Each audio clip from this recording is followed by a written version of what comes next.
Hey there, folks. Another podcast here. I bet you're wondering, why does he pick these times to do podcasting? Whenever my son is in the backyard beating the crap out of something right outside my window. Sounds like a good time, right? For him to holler and scream and smack things, have a good time, right as I'm trying to record a podcast. Sounds about right, doesn't it? I think so. So we had our first snow of the year. Well, no, I take that. Yes and no. The first snowfall of the year that was substantial. The first one we had was, it was okay. But this one, pretty freaking good. I'm telling you. Tons of snow. First day. Speaking of snow, I got something, and I think I mentioned it in another podcast, but it's a power shovel. I know that sounds a little weird. Oop. Oh, my phone's going off. Hooray. Let's add a little more noise to the party, pal. Anyway, power shovel. So it's like a shovel that is powered that blows snow. And you may think, well, gee, that's kind of weird. Why would you want something like that? Well, let me tell you something, pal. You really want one of these. So, and if I didn't mention in another podcast before, basically a snowblower is a machine. It's the machine. It's machine. Runs on gas, typically, maybe electric. It's kind of a big deal to kind of pull out of your garage and get going. It's not something that you can just kind of walk by and grab. So the power shovel is like a cleaner, basically. An electric vacuum cleaner. You can just kind of whip it out, turn it on, and just start kind of going to town. Instead of sucking up the snow, you're blowing the snow away. And it works pretty good. Our first snow that was really light, I tried it out. Not too bad. So today's snow, wet, still had some leaves and whatnot out in the driveway in the yard. But it worked fairly well. And so with a snow machine, snow blower, you kind of do rows. With this, I tried to do that and it didn't work out too well. So what I did instead was to try to take it like a vacuum cleaner.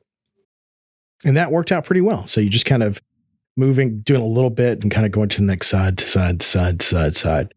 And yeah, it worked out pretty well. I was fairly impressed. So no more need to kill your back and throw snow over and over again and just kind of keep moving it. This really works. And so where am I using it at? I'm using it on my porch. I'm using it on the back porch. I'm using it in areas where putting a snowblower is pretty difficult to do. So there you go. Fun fact for the day. Hooray. Outside of that, I have been out of my house and out of the office for quite a while in this past 30 days or so. A lot of it was business. Small amount wasn't. So I went to Oklahoma City for the first time. I got to run around and hang out with some buddies and do some business. And it was pretty good. And you would kind of think Oklahoma's kind of boring. And to a certain degree, I would say yes, but also a lot no. Oklahoma City is a varied kind of place. I didn't go see the Oklahoma City bombing memorial. I was just not into, I just didn't want to be impressed. So I skipped that. I tried to stay really positive about things. I didn't get a whole lot of a chance to do much, but what I did was pretty cool. Oklahoma City has a San Antonio type waterfront, or canal type area. I'm sure I'm butchering that.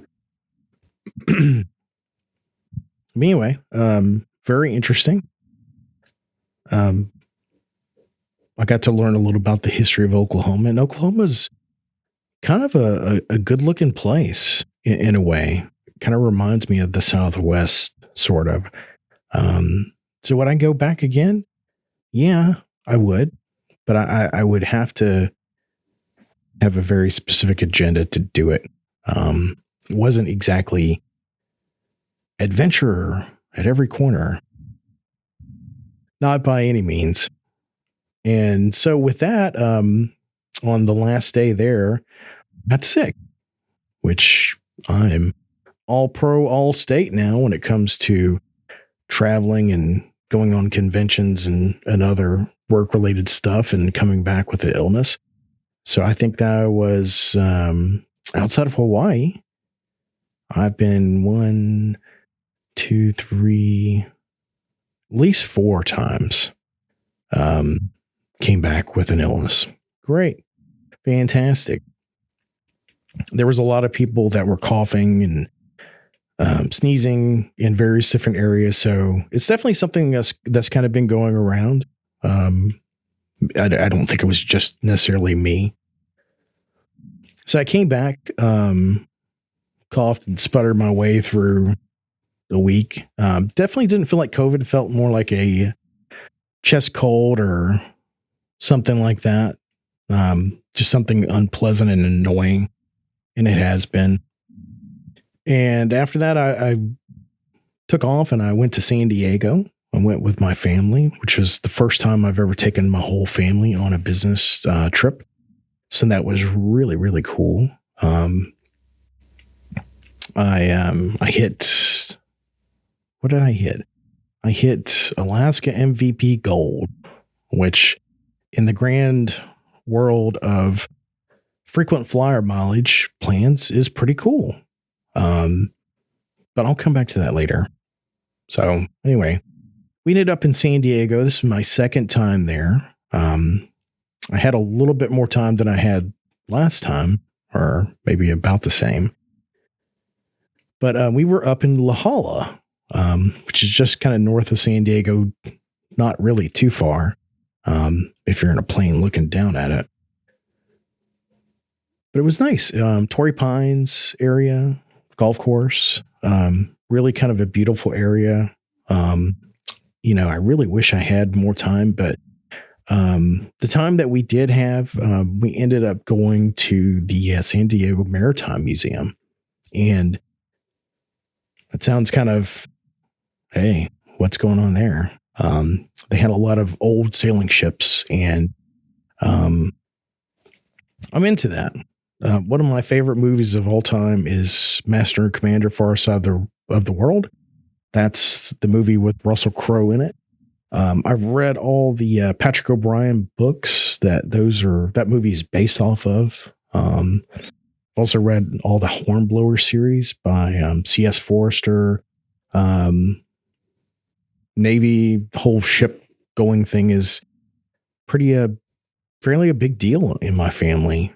I don't have a boat myself and haven't spent significantly large amounts of time on a boat, but it's something that does kind of call to me and kind of speak to me. And yeah, I dig it. So the boat that they used in the movie, the HMS Surprise, is there at that museum. So that was kind of one of my bucket list type of things that I wanted to do. I was like, I want to go see that, especially since I knew it was still around and it's more or less, looks like in the movie. And it's seen its better days. I got some good photos and videos of it. Yeah, it was pretty neat. The ship itself is pretty small compared to what you kind of see in the movie, interior wise, which is what you should expect. But overall, it was really, really cool. Definitely. And the kids enjoyed it. We went on several different boats. There was one called the Star of India, which was a big cargo ship, one of the biggest still running older ships that were out there. And it was kind of interesting. It had actually taken several cruises to Alaska over the years, way back in the early 1900s, doing salmon canning, which was really cool to think, hey, it had made the journey all the way up to Alaska and it's still here. And it was still functioning. So I thought that was all really cool stuff. I felt like the kids had a bit of an education in history and boats and nautical things.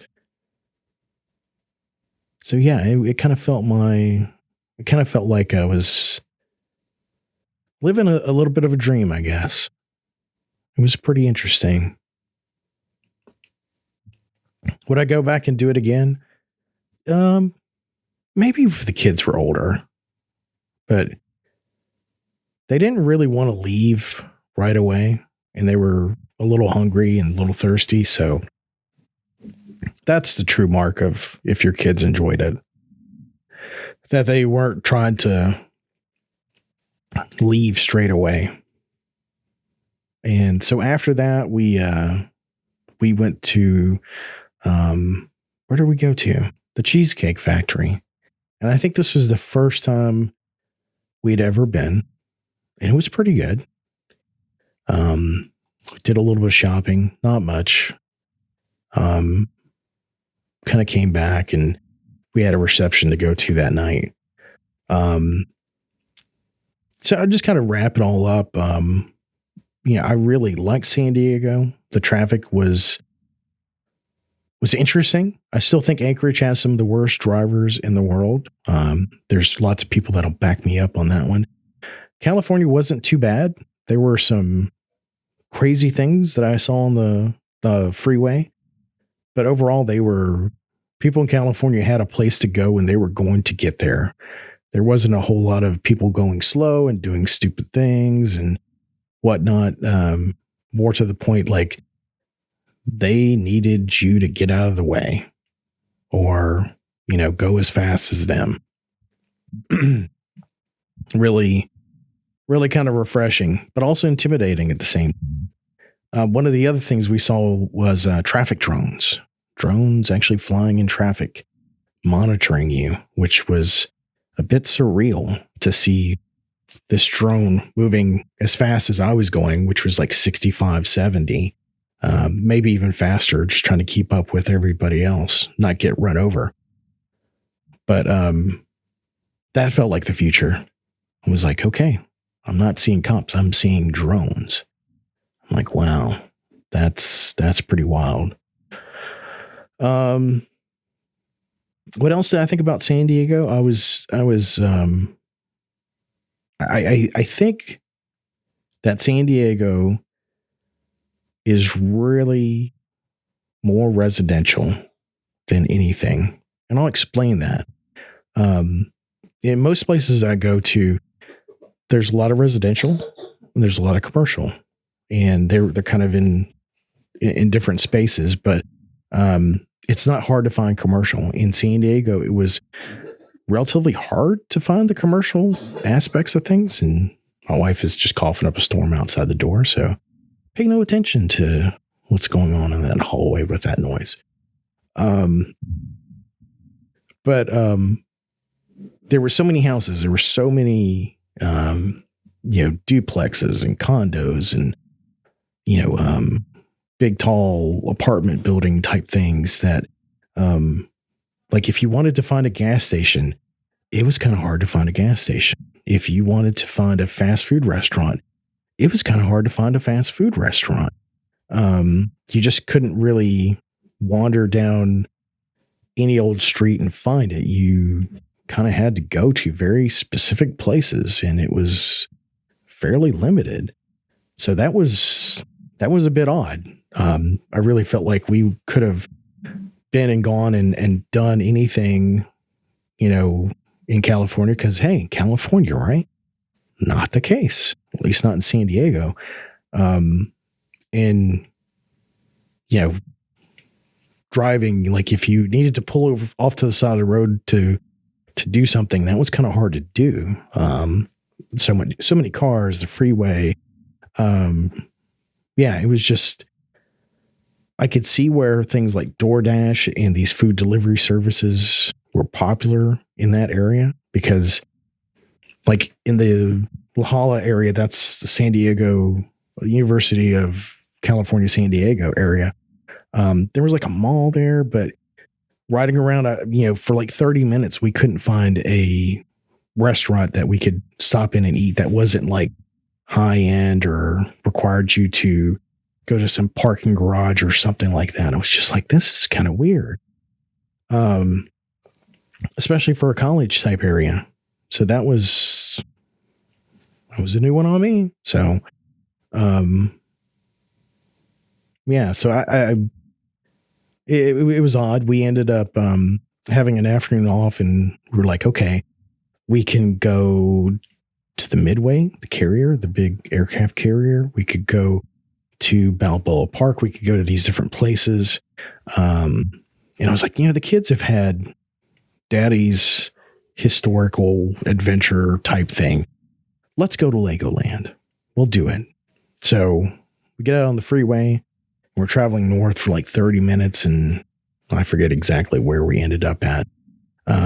Took a couple of wrong turns and we ended up driving into Legoland and the gates are open. I'm like, oh, that's weird. And it said it was closed. And I was like, oh, wait a minute. But the aquarium's, it was just weird. So we went through the gates and I'm like, okay, we'll figure it out. I go to the parking lot and it's empty except for a few cars. And in that moment, I felt like I had fulfilled a Clark W. Griswold moment in my life. National Lampoon's Vacation, where they travel all the way across America to get to Wally World and it's closed. And so we did that. Although we didn't travel all the way across the United States to do it. And it was definitely more of a spontaneous thing. And no, I didn't get to punch a moose in the face or go on some kind of crime spree and having people take us on rides. But no, it was okay. We left, we went to Balboa Park and did some more cultural fun stuff. Went to the Natural History Museum and the kids enjoyed that. I enjoyed it. And after that, we were very hungry. And that was when we tried to find someplace really good to eat and we failed. So we ended up eating back at the hotel. So fun. But one night we did go out and we ended up at Jack in the Box. And I think we had gone through a drive-thru in Jack in the Box in Hawaii at one point, just got mini tacos and they were okay. We were in a hurry, which seems like in our vacations, I'm trying to be spontaneous, but also not having a really good plan and meals and stuff like that. So the next family vacation, we're going to try to have a better plan. But, no, we went into Jack in the Box. They had egg rolls on the menu. So I got an egg roll. I got a double cheeseburger with 2 different types of cheese. They had one of the freestyle Coke fountains where you could punch in whatever you wanted to. So I don't even remember what I got. It was something kind of hokey. Oh, real cherry Coke. Conan got a grape Fanta. He got pancakes and chicken fingers. This is like at 8:00 at night. Really, really kind of cool. It wasn't amazing food, but I mean, for fast food, I was like, this is pretty awesome. As a matter of fact, those egg rolls sound really good right about now. Anyway, interesting story. As I'm leaving the parking lot, Conan and Julie are in the bathroom. Sophia's following behind me. I'm going out to the car and this homeless guy comes walking up. And I tend to get these, I look like an easy mark, I guess. And I'm not. And so the guy asked me, hey, do you have $1? I want to get something to eat. I was like, no, I'm sorry. I don't have any cash on me. It was true. And so I get in the car and everybody piles into the car and I'm looking in the rearview mirror at this guy. And, I'm just not sure, getting approached by somebody at dark, is kind of, in a big city on Halloween. This is Halloween night, by the way. Obviously I was a little, shields up type of time. And I'm looking at this guy and I'm just making sure, I've got eyes on him. And I'm seeing him looking at the outside of the restaurant and there's these advertisement billboards, food and hot dogs and hamburgers. And he's just looking at it and, he's kind of, the way he's moving, the way he's looking at it, body language can tell a lot of things. And I could tell this guy's hungry. And that's what he was really looking for. It's kind of hard to ascertain the truth. Somebody's asking you for money for drugs or whatever. And, asked you, I was like, give me that $10 you've got in your purse. And so I back up and I roll down the window. I'm like, hey man, he's about to go inside. I was like, come here. I was like, here's $10, man. Go get something good to eat. And, he was thankful and, he mumbled something like, I didn't mean to scare you, which he didn't. And it was a teachable moment that I could show my kids. I was like, hey, here's what's going on. Here's what was going on in my mind.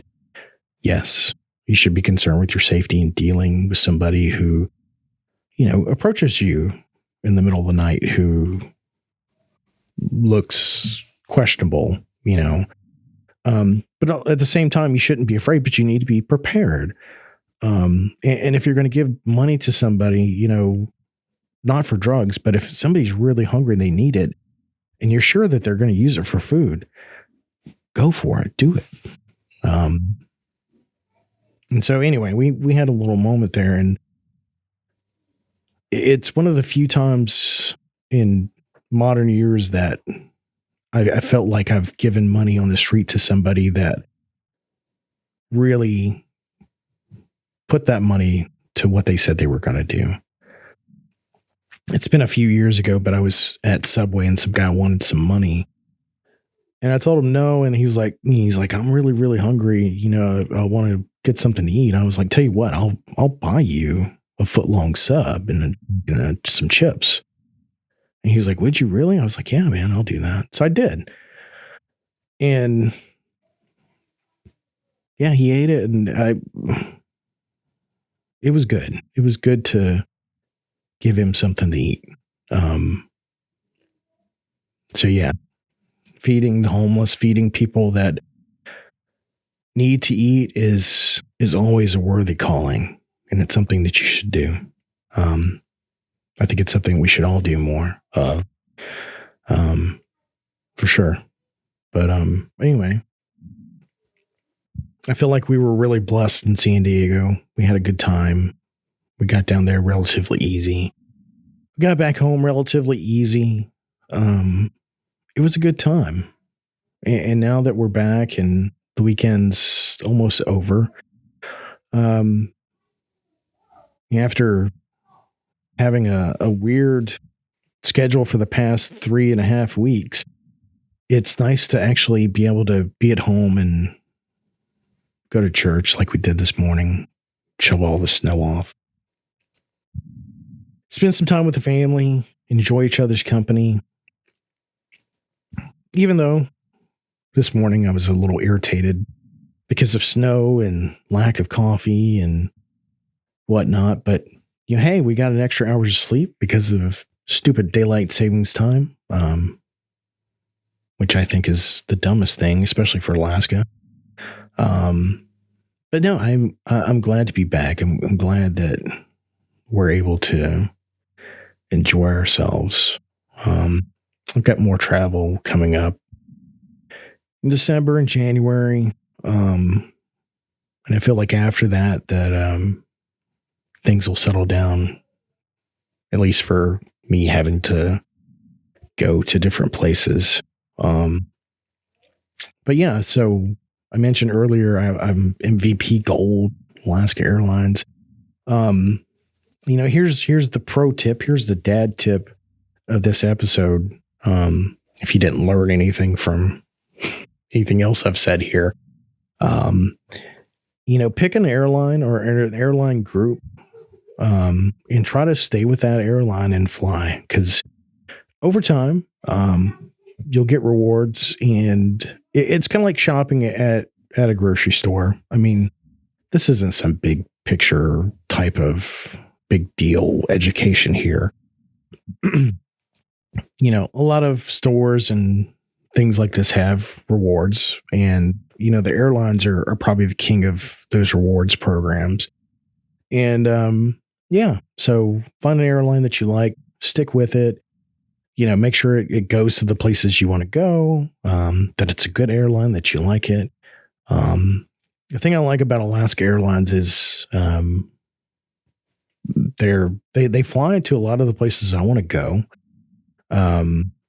The experiences are usually really good. I don't have to pay for check bags. They're, overall, it's a really great airline. It may not be super, super special when it comes to amenities and having all these crazy things and the really super big planes with like the 5 seats in the middle and the 2s on the side or whatever. But it's pretty good. So when I hit gold, they actually upgraded me and Sophia to first class on one of our flights, and it was really cool. We get to board a little early. There's definitely some perks in there. They give you chocolate when you don't plane because you're gold member. It's the little things that kind of make a better traveling experience. And let's face it, if you're like me and you live someplace far off and you have to fly a lot and really long, having a good travel experience is paramount to having a good travel experience in general. If your flight's not very good, it's probably going to bleed over into the rest of your trip. And nobody likes dreading to get back on a plane. At one point in time, I was like that, and now I'm a much more experienced traveler. I don't feel like I have to be as super prepared to get on a plane. I've got my routine down, and it works pretty well. And it gives me comfort knowing, especially if you are OCD like me and, just have developed a fear of flying or intimidated by flying, having that known experience is extremely beneficial. It really, really is. Outside of that, that's the podcast, people. I just want to remind you that it helps to stay positive. It helps to love people, to listen to them, to help them in their lives. Be that your family, your friends, your coworkers. Really be there for them. One of the things that I've gotten a little bit further in my headspace with all of these recent travels is that that continuing understanding that life is short. At my age, I feel like I'm still a kid, but the miles are starting to rack up. The years are, the numbers are climbing, and I don't want to say death is all over the place, but as you get older, you start to see people that die, pass away, that they look healthy. They look like they're in good shape, or maybe they're only a few years older than you or something. And in my mind, I think, well, what if that's going to happen to me next year? Or 2 years from now or next week or something like that. Did I do the things in life that I wanted to do? Did I enjoy the things that I wanted to enjoy? You know, on the flip side of that, it's like the midlife crisis. Well, I need to get divorced and get a sports car and get married to some kind of smoking hot blonde or something like that. That stereotype. And I'm not talking about, but do the things that are meaningful to you. My trip to San Diego was meaningful to me. Being on that ship was, like I said, it was kind of like a dream, and sharing that with my kids was like a dream in itself, that came true. It was beautiful in its simplicity. It was stupid, but it was incredibly important. Going to the museum was amazing. And I was like, wow. I was like, part of me was like, as a kid, I never got to go to see something like this. And I felt like I was enriching my kids' lives, as well as mine. And I was just super thankful for that. It's like you can stay at home and you can do these things, and you start to see the time slipping away from you, but going and fulfilling these dreams and going to these places that you've wanted to go, it's fulfilling. It really is. Yeah. So do the things that you want to do. The good things, not the bad things.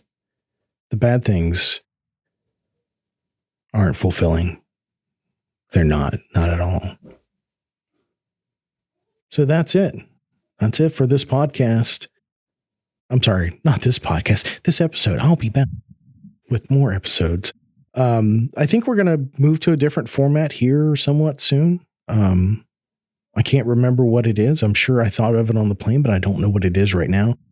But we're going to do a different format, keep things fresh. I'm not sure what that looks like, but from my silly little office studios here in Anchorage, Alaska, Thomas Brando Greenman, father extraordinaire, entertainer, helper, businessman, maker of loud noises on guitars, I bid you adieu. Good night, good evening, good morning, good day, all that type of stuff. What else? I don't know. Do I speak French? No, I do not speak of French. I cannot tell you. What is that, adieu in French? Okay. Maybe I do know some French. Oui. Baguette. Croissant. By the way, if you correct somebody whenever they say croissant and you say, no, it's croissant, we can't be friends. Well, maybe not good friends anyway.